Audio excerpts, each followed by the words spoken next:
सृष्टि रचना, पूर्ण परमात्मा की जानकारी, सच्चा सौदा, प्रेम गुरु, घट घट निवासी, शब्द स्वरूपी राम।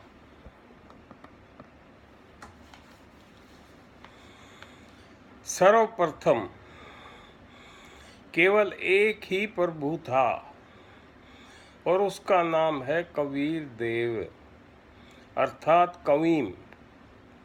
चारों वेद, पवित्र गीता व पवित्र कुरान में भी इसका स्पष्ट प्रमाण है। वो अकैनामी अर्थात अनाम्य लोक में रहता है और हम सभी जीव प्राणी भी उसी परमेश्वर कबीर देव में ही समाये हुए थे। कबीर देव जी को इन नामों से भी जाना जाता है।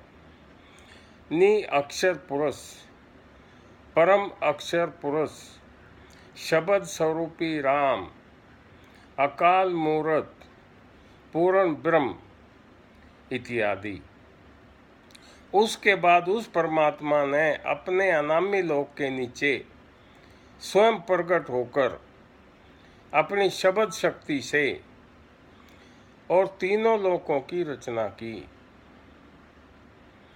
नंबर 1 अगम लोक, नंबर 2 अलख लोक, नंबर 3 सत लोक। प्रभु का नाम अगम लोक में अगम पुरुष, अलख लोक में अलख पुरुष और सतलोक में सतपुरुष और अकय नामी में परम अक्षर पुरुष अर्थात पूर्ण ब्रह्म यानी पूर्ण परमात्मा शब्द स्वरूपी राम, ऐसा जानो। फिर सतलोक में आकर के उस परमेश्वर ने अन्य रचना की जो इस प्रकार है। सर्वप्रथम अपने एक शब्द से 16 दीपों की रचना की। उसके बाद 16 शब्द फिर उच्चारण किए, उनसे अपने 16 पुत्रों की उत्पत्ति की। उनके नाम इस प्रकार हैं। नंबर 1 कुर्म, नंबर 2 धैर्य, नंबर 3 दयाल, नंबर 4 ज्ञानी, नंबर 5 योग संतायन, नंबर 6 विवेक, नंबर 7 अचिंत, नंबर 8 प्रेम, नंबर 9 तेज, नंबर 10 जल रंगी, नंबर 11 सुरती, नंबर 12 आनंद, नंबर 13 संतोष, नंबर 14 सहज, नंबर 15 अक्षमा, नंबर 16 निष्काम। ये सब प्रभु निर्गुण हैं।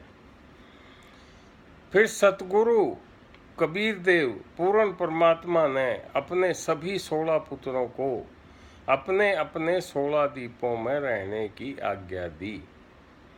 फिर अपने एक पुत्र अचिंत को अन्य सृष्टि रचना करो मेरी शब्द शक्ति से, ऐसी आज्ञा दी। फिर अचिंत ने सृष्टि की रचना का काम आरंभ किया। सर्वप्रथम अक्षर पुरुष अर्थात परब्रह्म की उत्पत्ति की और परब्रह्म से कहा सतलोक में सृष्टि की रचना करने में आप मेरा सहयोग दो। सतलोक में अमृत से भरा हुआ मानसरोवर भी है। सतलोक में श्वासों से शरीर नहीं है और सतलोक में जल भी अमृत है। एक दिन परब्रह्म मानसरोवर में प्रवेश कर गए और वहां आनंद से विश्राम करने लगे। अक्षर पुरुष को निंद्रा आ गई और बहुत समय तक सोते रहे। तब सतपुरुष ने अपनी शब्द शक्ति से अमृत तत्व से कंडा बनाया और उसमें एक आत्मा को प्रवेश किया। फिर उस अंडे को आत्मा सहित मानसरोवर में डाल दिया। जब वो अंडा गड़गड़ करके मानसरोवर में नीचे जा रहा था, उस आवाज से अक्षर पुरुष अर्थात परब्रह्म की निंद्रा भंग हो गई। और जब कोई अधूरी निंद्रा से जागता है, उसके अंदर कुछ कोप होता है यानी गुस्सा होता है। जैसे ही परब्रह्म ने अपने कोप दृष्टि से उस अंडे की तरफ देखा तो उस अंडे के 2 भाग यानी 2 टुकड़े होकर उसमें से एक अक्षर पुरुष अर्थात ब्रह्म निकला इसको ज्योत स्वरूपी निरंजन भी कहते हैं। वास्तव में इसका नाम कैल है और यही आगे चलकर काल महाकाल भी कहलाया। फिर सतपुरुष ने आकाशवाणी की कि तुम दोनों ब्रह्म और पार ब्रह्म परमेश्वर मानसरोवर से बाहर आ जाओ और दोनों अचिंत के लोक में जाकर रहो।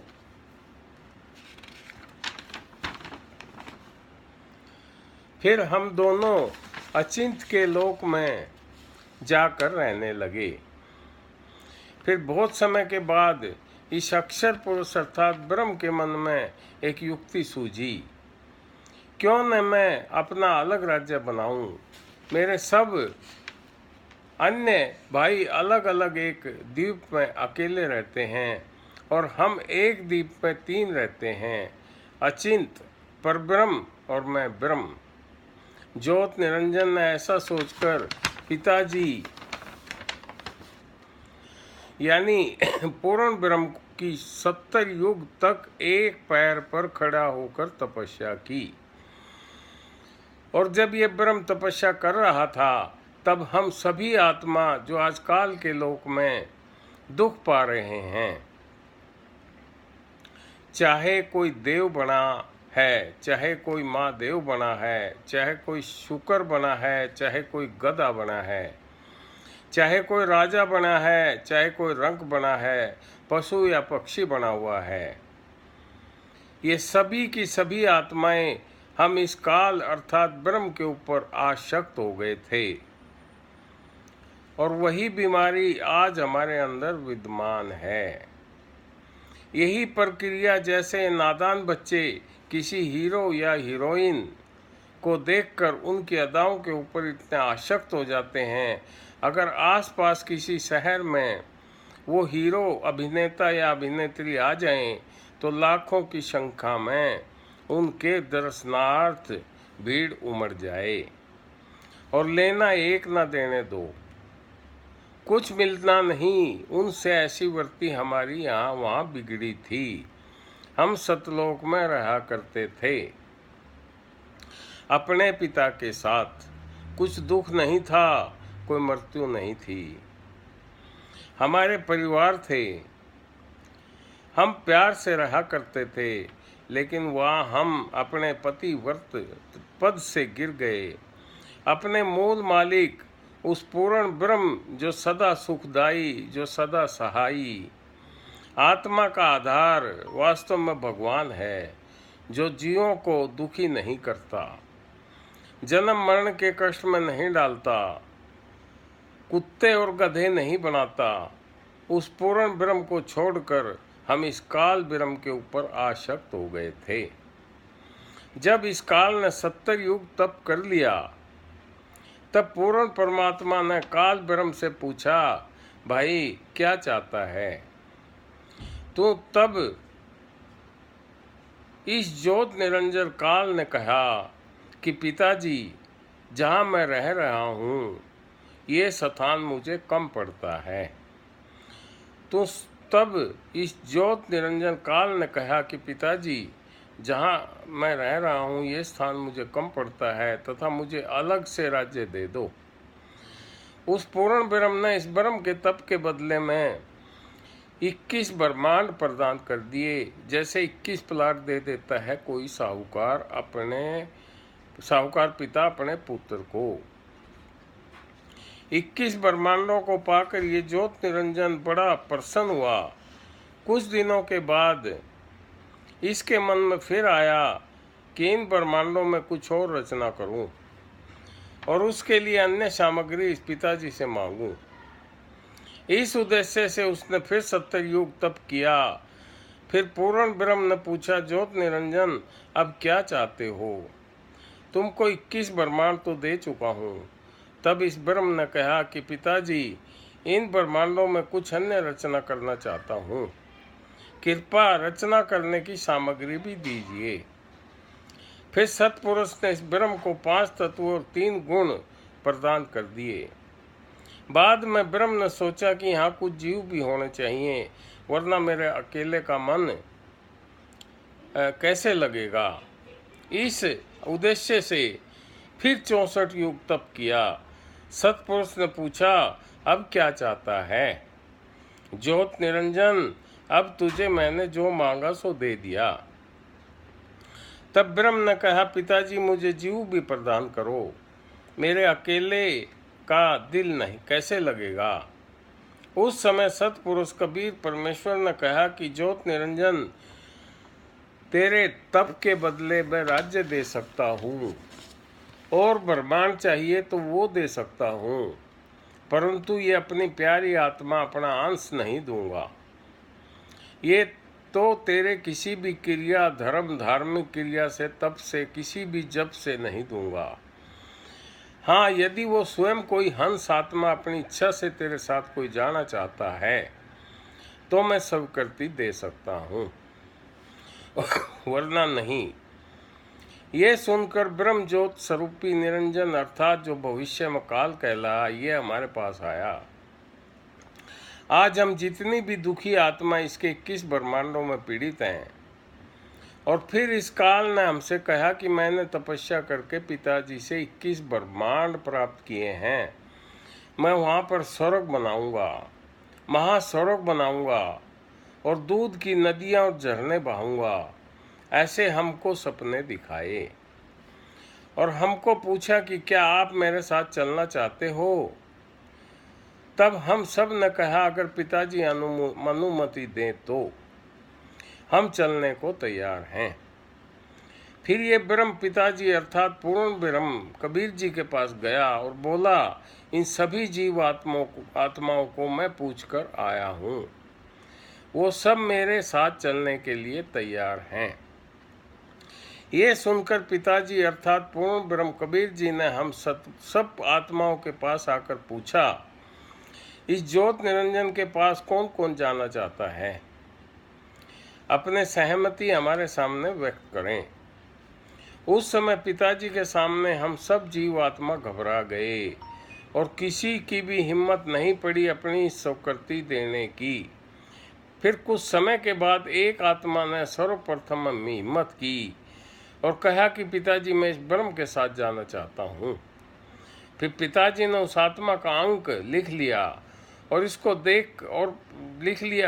देखकर हम सभी आत्माओं ने ब्रह्म के साथ जाने की स्वीकृति दे दी। जो आज हम इस ब्रह्म अर्थात काल त्रिलोकी की कारागृह अर्थात कैद में बंद हैं और बहुत दुखी भी हैं। फिर पिताजी अर्थात पूर्ण ब्रह्म सतगुरु जी ने ज्योत निरंजन को कहा कि तुम अब अपने लोक में चले जाओ, मैं इन सभी आत्माओं का विधिवत तेरे लोक में भेज दूंगा। फिर सतपुरुष ने अपनी शब्द शक्ति से सर्वप्रथम स्वीकृति देने वाली आत्मा को एक लड़की का रूप बनाया और उसको एक शब्द शक्ति भी दे दी और हम सभी जीव आत्माओं को उस लड़की के अंदर प्रवेश कर दिया। उस लड़की का नाम प्रकृति, अष्टंगी, महामाया आदि भी कहते हैं और आगे चलकर ये 3 देवों की माता भी कहलाई। फिर पिताजी ने इसको कहा, बेटी मैंने आपको शब्द की शक्ति दे दी है, ये काल ब्रह्म जितने जीव कहे तू अपने शब्द से बना देना। एक बार मुख से उच्चारण करेगी उतने ही नर मादा जोड़ी की जोड़ी उत्पन्न हो जाएंगे। फिर सतपुरुष ने अपने पुत्र सहजदास को आज्ञा दी कि अपनी बहन प्रकृति को लेकर जाओ और ज्योत स्वरूपी निरंजन के पास छोड़ के आ जाओ और उसको कहना, पिताजी ने प्रकृति को शब्द शक्ति दी है, जितने जीव तुम कहोगे बना देगी और जितनी भी आत्माओं ने स्वीकृति दी थी उन सभी आत्माओं को इस प्रकृति देवी में प्रवेश कर दिया गया है। फिर सहजदास प्रकृति देवी को लेकर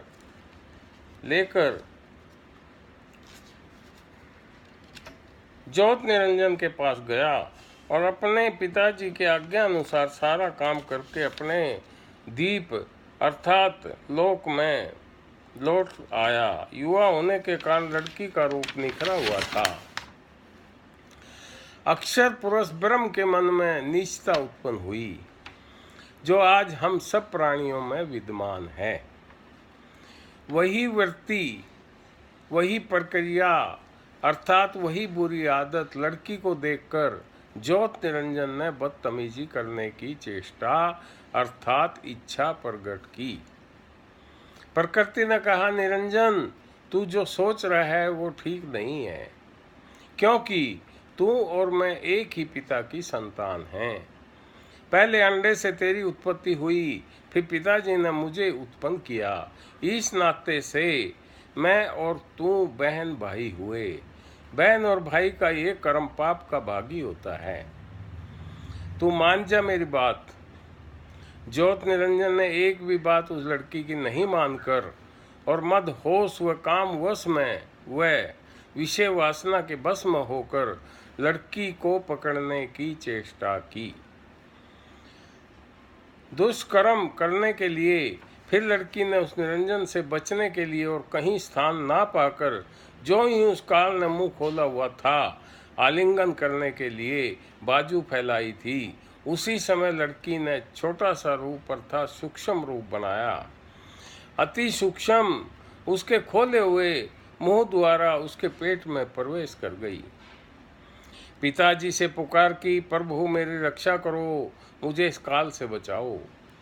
यह सुनकर उसी समय कबीर जी ने अपने बेटे योगजीत का रूप बनाकर इस ज्योत निरंजन के लोक में आए और कहा, ज्योत निरंजन, आपने ये जो नीच काम किया, इस सच्चे लोक में ऐसे दुष्ट पाप आत्मा को श्राप लगता है कि 1 लाख मनुष्य शरीरधारी जीवों का रोज आहार करेगा और 1.25 लाख जीवों की उत्पत्ति करेगा।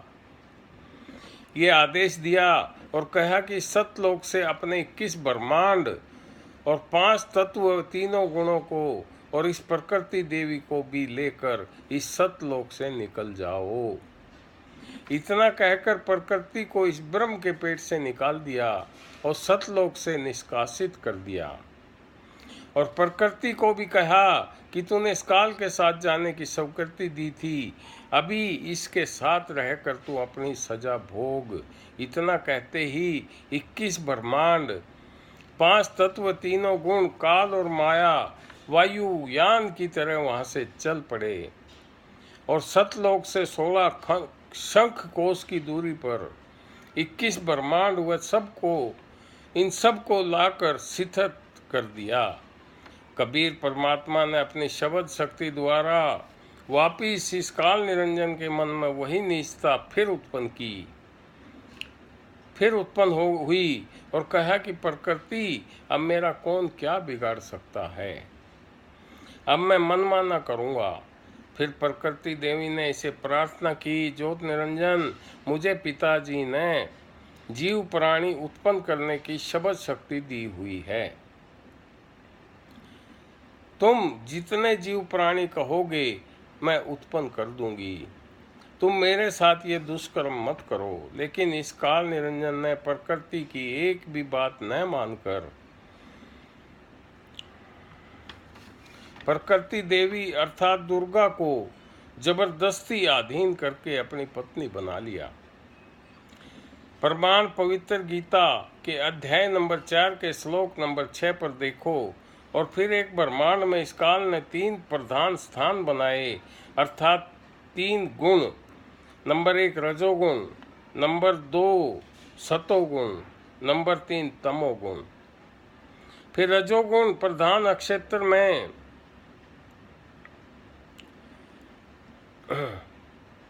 अपनी प्रकृति के साथ रहकर एक पुत्र की उत्पत्ति की, उसका नाम ब्रह्मा रखा और ब्रह्मा जी में रजोगुण प्रकट हो गए।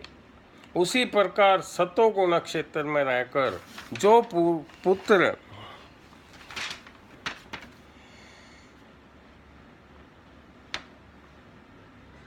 उत्पन्न हुआ उसका नाम विष्णु रखा और विष्णु में सतोगुण प्रकट हो गए। फिर तमोगुण नक्षत्र में जो पुत्र उत्पन्न हुआ उसका नाम शिव रख देता है और शिव में तमोगुण प्रकट हो जाते हैं। इसी प्रकार सभी ब्रह्मांडों की रचना की हुई है। फिर तीनों पुत्रों की उत्पत्ति करने के पश्चात ब्रह्मकाल ने अपनी पत्नी दुर्गा से कहा कि मैं प्रतिज्ञा करता हूँ कि भविष्य में वापिस मैं किसी को भी अपनी वास्तविक रूप में दर्शन नहीं दूंगा, जिस कारण से मैं अव्यक्त अर्थात निरंकार माना जाऊंगा।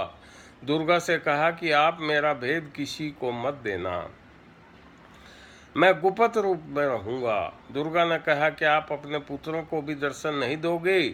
ब्रह्म अर्थात काल ने कहा मैं अपने पुत्रों को तथा अन्य किसी को भी कोई भी साधना से दर्शन नहीं दूंगा, ये मेरा अटल नियम रहेगा। दुर्गा ने कहा ये आपका उत्तम नियम नहीं है जो आप अपनी संतान से भी छुपे रहोगे।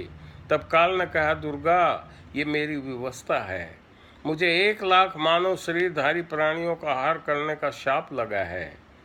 यदि मेरी इस सत्यता का पता मेरे तीनों पुत्रों को लग गया तो ये उत्पत्ति, स्थिति तथा संहार का कार्य नहीं करेंगे।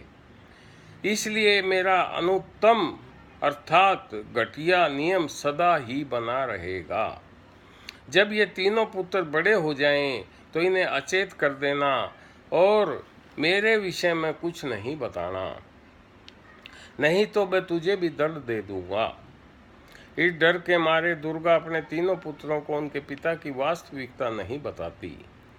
अब तीनों पुत्र युवा हो गए। तब माता प्रकृति ने कहा कि पुत्रों तुम सागर मंथन करो। प्रथम बार सागर मंथन किया तो ज्योत निरंजन ने अपने श्वासों द्वारा 4 वेद उत्पन्न किए।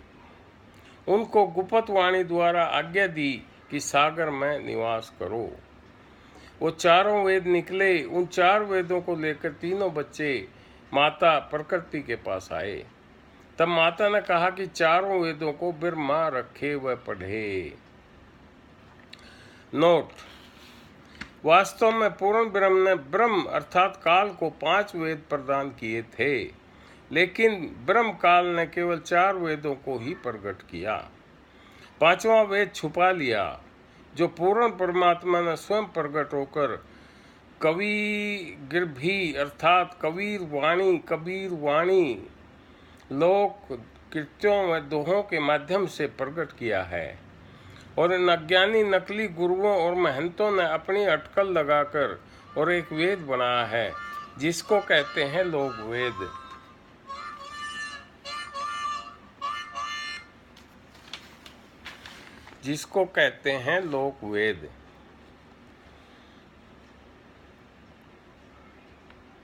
जिसका पवित्र गीता जी में वर्णन है अध्याय 15 के श्लोक नंबर 18 में।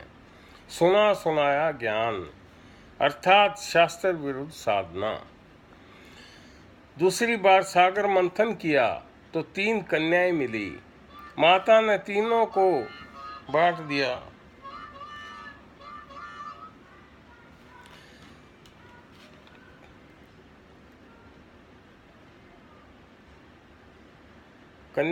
माता ने तीनों को बांट दिया। प्रकृति ने अपने ही अन्य 3 रूप सावित्री, लक्ष्मी तथा पार्वती रूप धारण किए तथा समंदर में छुपा दी।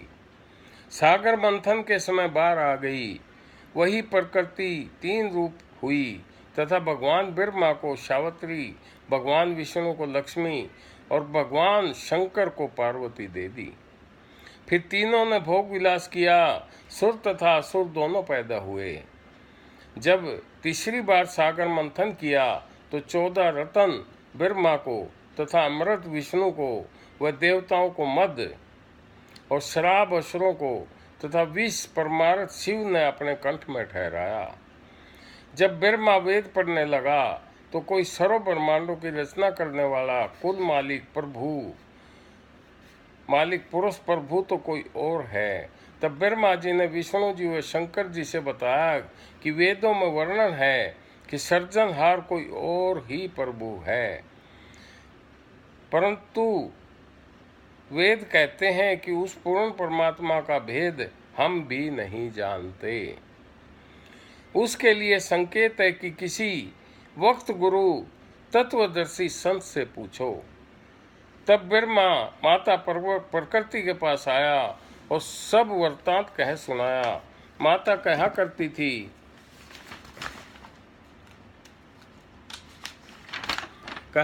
थी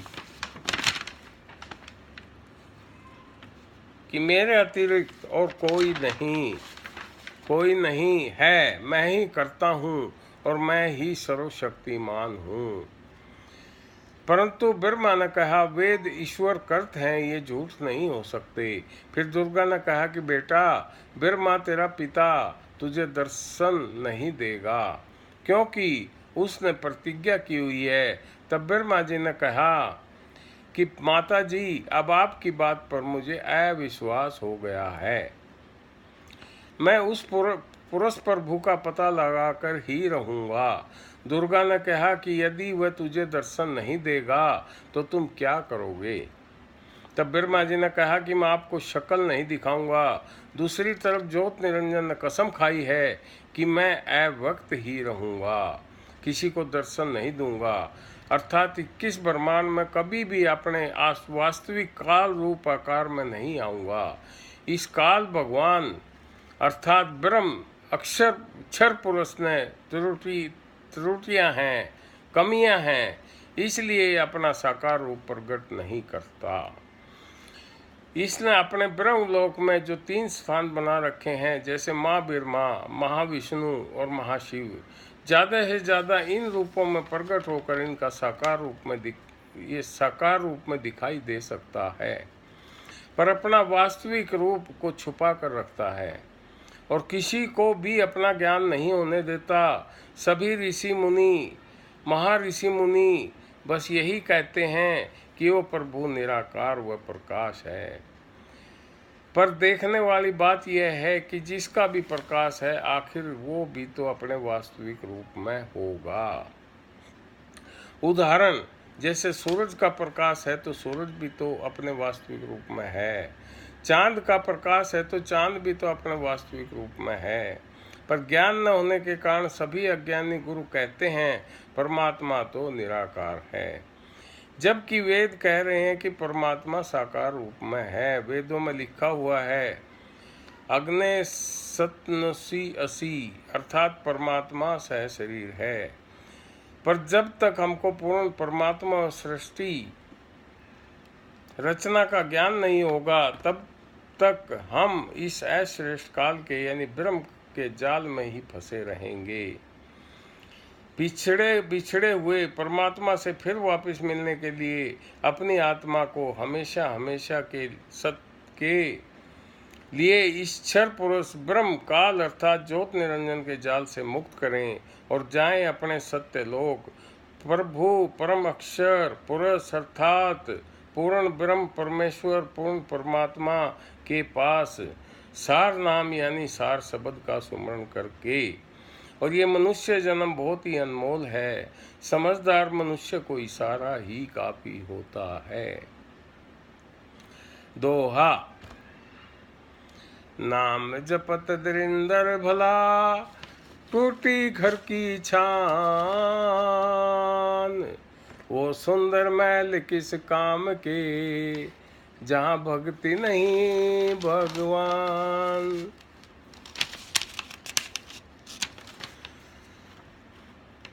पेड़ कहता पात से, सुनो पात मेरी एक बात, यहाँ की यही रीत है, एक आवत एक जात। मानव जन्म दुर्लभ है, न मिले बारंबार, जैसे पेड़ से पत्ता टूट गिरे, वो वापिस न लगता डार। साथी हमारे सब चले गए, हम भी जावन हार, कोई कागज पे बाकी है, ताते लगरी वार। बेटा जाया खुशी हुई, पोत बजाए थाल, ये तो आना जाना लगा हुआ है, जो कीड़ी का नाल। आए एक कोई देश तय और उतरे एक कोई घाट, समझो का मत एक है, मूरख बारा बाट। संपर्क मोबाइल नंबर 9272476548। PD धन धन सतगुरु तेरा ही आसरा।